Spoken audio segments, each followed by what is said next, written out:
കേരളത്തിലെ ജൂൺ മാസത്തെ റേഷൻ വിതരണവുമായി ബന്ധപ്പെട്ട ഏറ്റവും പുതിയ അപ്ഡേറ്റുകൾ ഇപ്പോൾ പൊതുജനങ്ങൾക്കിടയിൽ വലിയ ശ്രദ്ധ നേടിക്കൊണ്ടിരിക്കുകയാണ്. സംസ്ഥാനത്തെ ലക്ഷക്കണക്കിന് റേഷൻ കാർഡ് ഗുണഭോക്താക്കൾ ഓരോ മാസവും ലഭിക്കുന്ന ഭക്ഷ്യധാന്യ വിതരണത്തിനായി കാത്തിരിക്കുന്ന സാഹചര്യത്തിൽ ജൂൺ മാസത്തെ വിഹിത വിതരണം സംബന്ധിച്ച പുതിയ വിവരങ്ങൾ പുറത്തു വന്നിരിക്കുകയാണ്. മെയ് മാസത്തെ വിതരണം അവസാനിക്കുന്നതോടെയാണ് ജൂൺ മാസത്തെ പുതുക്കിയ റേഷൻ വിഹിതവും വിതരണ ക്രമീകരണങ്ങളും പ്രഖ്യാപിക്കപ്പെട്ടത്. റേഷൻ കടകൾ വഴിയുള്ള വിതരണം സാധാരണ രീതിയിൽ തുടരുന്നതിനൊപ്പം ഓരോ കാർഡിനും അനുവദിച്ചിട്ടുള്ള സാധനങ്ങളുടെ അളവ് മുൻകൂട്ടി ഓൺലൈനായി പരിശോധിക്കാനുള്ള സൗകര്യവും പൊതുജനങ്ങൾക്ക് ലഭ്യമാണ്. സംസ്ഥാനത്തെ മഞ്ഞ, പിങ്ക്, നീല, വെള്ള കാർഡ് ഉടമകൾക്ക് അവരുടെ ഭാഗം അനുസരിച്ച് വ്യത്യസ്ത അളവുകളിലാണ് ഭക്ഷ്യധാന്യം ലഭിക്കുന്നത്.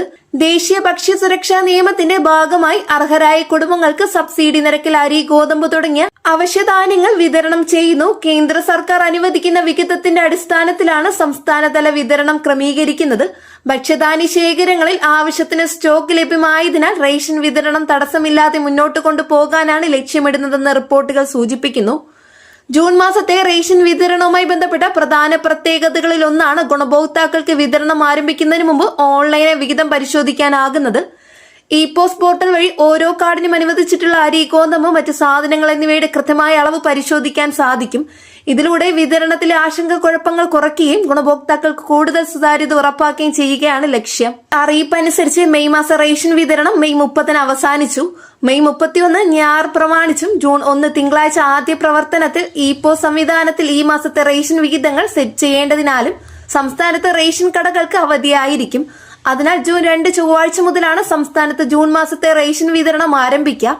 ഇനി ഓരോ ഭാഗം റേഷൻ കാർഡിനും ജൂൺ മാസത്തിൽ ലഭിക്കുന്ന റേഷൻ വിഹിതങ്ങൾ എന്തൊക്കെയെന്ന് പരിശോധിക്കാം. ആദ്യമായി അന്ത്യോദയ അന്നയോജന AAY മഞ്ഞ റേഷൻ കാർഡിന് 30 കിലോ അരിയും 2 കിലോ ഗോതമ്പ് സൗജന്യമായി 3 പാക്കറ്റ് ആട്ട 7 രൂപ നിരക്കിലും ലഭിക്കും. മുമ്പ് ലഭിച്ചിരുന്ന 1 കിലോ പഞ്ചസാര ജൂൺ മാസത്തിൽ മഞ്ഞ റേഷൻ കാർഡിന് ഇല്ല. അടുത്തതായി മുൻഗണന ഭാഗം PHH പിങ്ക് റേഷൻ കാർഡിന് കാർഡിൽ ഓരോ അംഗത്തിനും 4 കിലോ അരിയും 1 കിലോ ഗോതമ്പ് സൗജന്യമായി ലഭിക്കും. അതിൽ കാർഡിന് അനുവദിച്ചിട്ടുള്ള ആകെ ഗോതമ്പിന്റെ അളവിൽ നിന്നും 4 കിലോ കുറച്ചതിന് പകരം 4 പാക്കറ്റ് ആട്ട 9 രൂപ നിരക്കിൽ ലഭിക്കുന്നതാണ്. അടുത്തതായി പൊതുഭാഗം NPS നീല റേഷൻ കാർഡിന് കാർഡിൽ ഓരോ അംഗത്തിനും 2 കിലോ അരി വീതം കിലോയ്ക്ക് 4 രൂപ നിരക്കിൽ ലഭിക്കും.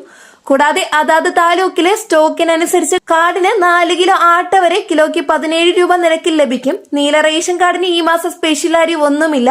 അടുത്തതായി പൊതുഭാഗം NPNS വെള്ള റേഷൻ കാർഡിന് 4 കിലോ അരി 10 രൂപ 90 പൈസ നിരക്കിൽ ലഭിക്കും. അതാത് താലൂക്കിലെ സ്റ്റോക്കിനനുസരിച്ച് വെള്ള റേഷൻ കാർഡിന് 4 കിലോ വരെ ആട്ട കിലോയ്ക്ക് 17 രൂപ നിരക്കിൽ ലഭിക്കും. വെള്ള റേഷൻ കാർഡിന് സ്പെഷ്യൽ അരി വിഹിതം ഇല്ല എന്ന് മാത്രമല്ല റേഷൻ അരി വിഹിതം തന്നെ വളരെ കുറവാണ്. പുതുതായി അധികാരമേറ്റ UDF സർക്കാരിന്റെ കീഴിലെ ആദ്യ റേഷൻ വിതരണമാണിത്. അനൂപ് ജേക്കബ് ആണ് പുതിയ ഭക്ഷ്യവകുപ്പ് മന്ത്രി. വരും മാസങ്ങളിൽ കൂടുതൽ റേഷൻ വിഹിതങ്ങൾ ലഭ്യമാകുമെന്ന് കരുതാം. ഏപ്രിൽ, മെയ്, ജൂൺ ക്വാർട്ടറിലെ മണ്ണെണ്ണ ഇതുവരെ വാങ്ങാത്തവർക്ക് ജൂൺ മാസത്തിൽ അവ വാങ്ങാവുന്നതാണ്. മഞ്ഞ റേഷൻ കാർഡിന് 1 ലിറ്ററും പിങ്ക് വെള്ള റേഷൻ കാർഡുകൾക്ക് 1/2 ലിറ്റർ മണ്ണെണ്ണയുമാണ് ലഭിക്കുക. ജൂൺ മാസത്തിൽ ഇത്രയൊക്കെയാണ് ഓരോ ഭാഗം റേഷൻ കാർഡിന് ലഭിക്കുന്നത്. അടുത്തത് റേഷൻ വിതരണ രംഗത്തെ ഡിജിറ്റൽ സംവിധാനങ്ങൾ കൂടുതൽ ശക്തമാകുന്നതിനുള്ള നടപടികളും തുടരുകയാണ്. ആധാർ ബന്ധിപ്പിച്ച ബയോമെട്രിക് പരിശോധന, ഇ-പോസ് മെഷീനുകൾ, ഓൺലൈൻ സ്റ്റോക്ക് നിരീക്ഷണം തുടങ്ങിയ സംവിധാനങ്ങൾ നിലവിൽ വ്യാപകമായി ഉപയോഗിക്കുന്നുണ്ട്. എന്നിരുന്നാലും ചില സ്ഥലങ്ങളിൽ സാങ്കേതിക പ്രശ്നങ്ങൾ, ഫിംഗർ പ്രിന്റ് തിരിച്ചറിയൽ ബുദ്ധിമുട്ടുകൾ, നെറ്റ്വർക്ക് തടസ്സങ്ങൾ തുടങ്ങിയ പരാതികൾ ഉയരാറുണ്ട്. ഇത്തരം പ്രശ്നങ്ങൾ പരിഹരിക്കാൻ ബന്ധപ്പെട്ട വകുപ്പുകൾ നിരന്തരമായി ഇടപെടുന്നുണ്ടെന്നാണ് വിലയിരുത്തൽ. സംസ്ഥാനത്ത് റേഷൻ വിതരണവുമായി ബന്ധപ്പെട്ട് മറ്റൊരു പ്രധാന വിഷയം റേഷൻ കാർഡ് വിഭാഗീകരണമാണ്. പിങ്ക് കാർഡിലേക്ക് കൂടുതൽ കുടുംബങ്ങളെ ഉൾപ്പെടുത്താനുള്ള നടപടികൾ മുമ്പ് ആരംഭിച്ചിട്ടുണ്ടെന്ന് റിപ്പോർട്ടുകൾ വ്യക്തമാക്കുന്നു. അർഹരായ കുടുംബങ്ങൾക്ക് മുൻഗണന ഭാഗത്തിലേക്ക് മാറുന്നതിലൂടെ അധിക ആനുകൂല്യങ്ങൾ ലഭിക്കാം. റേഷൻ കാർഡ് വിവരങ്ങളിൽ പിഴവുകളുള്ളവർ സമയബന്ധിതമായി തിരുത്തലുകൾ നടത്തേണ്ടതും പ്രധാനമാണ്. കേരളത്തിലെ പൊതുവിതരണ സംവിധാനം രാജ്യത്ത് ഏറ്റവും വ്യാപകമായി പ്രവർത്തിക്കുന്ന ക്ഷേമ സംവിധാനങ്ങളിൽ ഒന്നാണ്. സാമ്പത്തികമായി പിന്നോക്കം നിൽക്കുന്ന കുടുംബങ്ങൾക്ക് ഭക്ഷ്യസുരക്ഷ ഉറപ്പാക്കുന്നതിൽ റേഷൻ വിതരണം നിർണായക പങ്ക് വഹിക്കുന്നു. കേന്ദ്ര സർക്കാർ അനുവദിക്കുന്ന അരി, ഗോതമ്പ്, മറ്റ് ഭക്ഷ്യധാന്യങ്ങൾ എന്നിവയുടെ സംസ്ഥാനതല വിതരണം സിവിൽ സപ്ലൈസ് വകുപ്പിന്റെ മേൽനോട്ടത്തിലാണ് നടക്കുന്നത്. കേന്ദ്ര ശേഖരങ്ങളിൽ മതിയായ സ്റ്റോക്ക് നിലനിൽക്കുന്നതിനാൽ വിതരണം തുടർച്ചയായി നടത്താനുള്ള സാഹചര്യം നിലവിലുണ്ടെന്നാണ് വിവിധ റിപ്പോർട്ടുകൾ വ്യക്തമാക്കുന്നത്. റേഷൻ കടകൾ വഴിയുള്ള സേവനങ്ങൾ കൂടുതൽ കാര്യക്ഷമമാക്കുന്നതിനായി റേഷൻ ഡീലർമാർക്കുള്ള വേതന പാക്കേജിലും സർക്കാർ മാറ്റങ്ങൾ വരുത്തിയിട്ടുണ്ട്. വിതരണ സംവിധാനത്തിന്റെ കാര്യക്ഷമത വർദ്ധിപ്പിക്കാനും റേഷൻ കടകളുടെ പ്രവർത്തനം കൂടുതൽ സുഗമമാക്കുവാനുമാണ് ഈ നടപടികൾ ലക്ഷ്യമിടുന്നത്. ജൂൺ മാസത്തെ റേഷൻ വാങ്ങാൻ പോകുന്ന ഗുണഭോക്താക്കൾ റേഷൻ കാർഡ്, ആധാർ വിവരങ്ങൾ, ആവശ്യമായ തിരിച്ചറിയൽ രേഖകൾ എന്നിവ കൃത്യമായി നിലനിർത്തേണ്ടതാണ്. വിതരണം സംബന്ധിച്ച കൃത്യമായ വിവരങ്ങൾ റേഷൻ കടകളിൽ നിന്ന്, ഔദ്യോഗിക സിവിൽ സപ്ലൈസ് അറിയിപ്പുകളിൽ നിന്നും, ഇ-പോസ്റ്റ് പോർട്ടലിൽ നിന്നും പരിശോധിക്കാവുന്നതാണ്.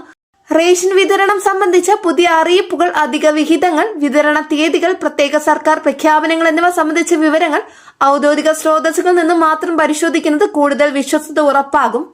വളരെ പ്രധാനപ്പെട്ട ഒരു ഇൻഫർമേഷൻ ആണ് ഇന്നത്തെ വീഡിയോയിലൂടെ ഷെയർ ചെയ്തിട്ടുള്ളത്. ഈ ഒരു വീഡിയോ നിങ്ങൾക്ക് തീർച്ചയായിട്ടും ഉപയോഗപ്പെട്ടു എന്ന് വിശ്വസിക്കുന്നു.